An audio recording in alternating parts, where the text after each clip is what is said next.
yourself in a situation whereby you're about to flip. So don't look at the behavior, look at the person. I will explain to you how you can actually develop that as a habit, or what are the strategies that you could use before the situation, so that when the situation arrives, you are ready and you can actually look and see the person instead of looking at the behavior.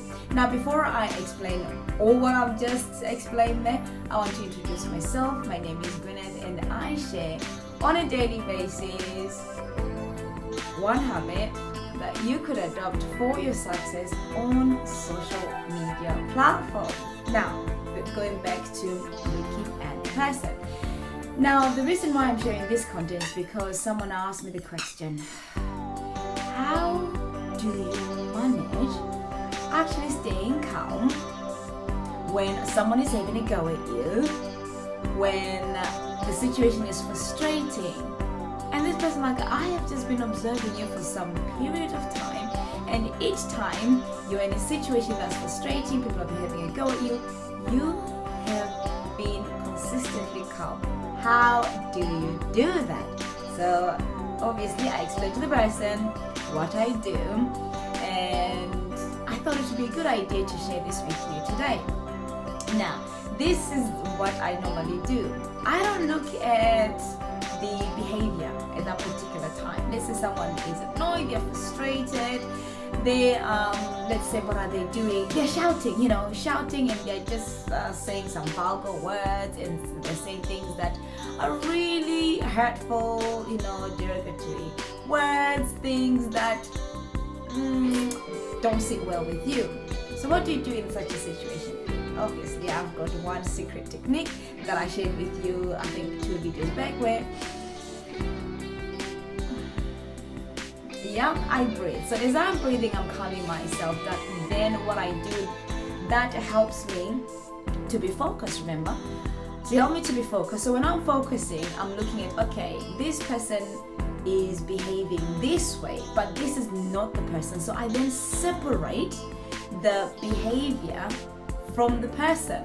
Because if I'm looking at the person, and from the knowledge I already have about the person, this is not the person's normal behavior. This is what God didn't create this person to be. Because if I strip back as well, looking at the person, looking at humanity, looking at creation, looking at people being created in God's image, that is not what they're presenting at the time.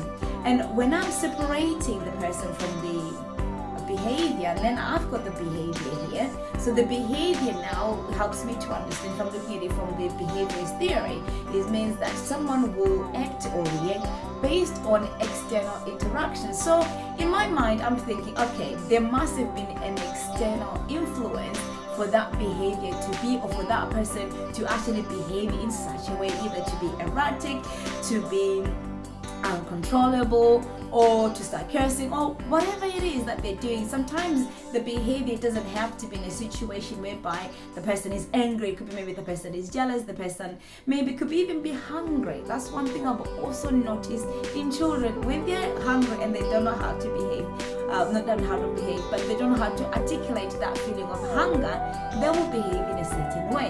So obviously, as the grown up in that particular situation, you have to kind of understand, why is this child behaving this way? But anyway, going back to the grown-up. So this individual is acting erratic, maybe uncontrollable, or they're so angry, they are being mean to you. Separate the person from the behavior. It is so easy. I know I say it's easy because it's something that I've been doing for a long period of time. And once you have separated the person from the behavior, you're able to hear the person, even though they're saying all these things. Okay, now this wonderful person is trying to communicate that because of this external interaction that they've had has met them in a situation that is not pleasing to them. Let's say, for example, I have not had a good night's sleep. I'm already feeling cranky, and then someone just steps on my foot. I am quite mostly gonna say, watch where you're going. Are you blind or something? Does it make any sense? Most people would react in such a way. Or maybe you're in a car. I'm thinking of road rage. You're in a car, maybe at home things are not working so well. Maybe even at work, maybe your business, things are not going so well. You've already got all these things that are going through your mind. It just takes one person or one situation to just get you to flip and lose it. So in such a situation, all you do is just separate the person from the behavior and listen to the person if you have the capacity. Now this is where you need to be able to train yourself to have the capacity to be able to train and listen. Train yourself and then listen to the person, to what they're saying, and understanding what exactly they're communicating to you. But once again, remember, once the person has been separated from the behavior and you're identifying the behavior, to say, okay, possibly there is this situation that's taking place, someone has stepped on my toes. Is it necessary for me to just, have a go at them, or is it just worth it for me to say, you know what, excuse me, you've kind of like stepped on my toe. Just tell the person, and then a lot of the times they're just going to say, sorry, I didn't realize. Unless you've got one of those that are like, well, move your foot or something like that, and then you guys start having a back and forth arguments, and then which is not helpful to the situation and yourselves. But anyway, I think you understand the point I am driving at. So remember, once again, look at the person. So instead of looking at the behavior and reacting to the behavior, is looking at the person.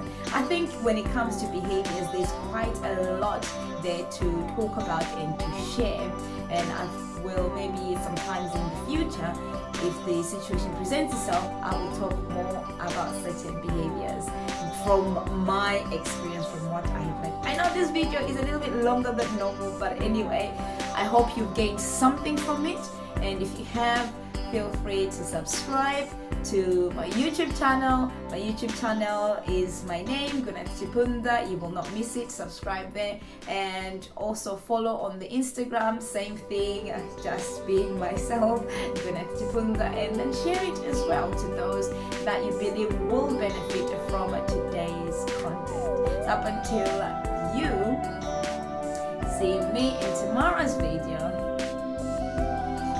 I would like to say to you,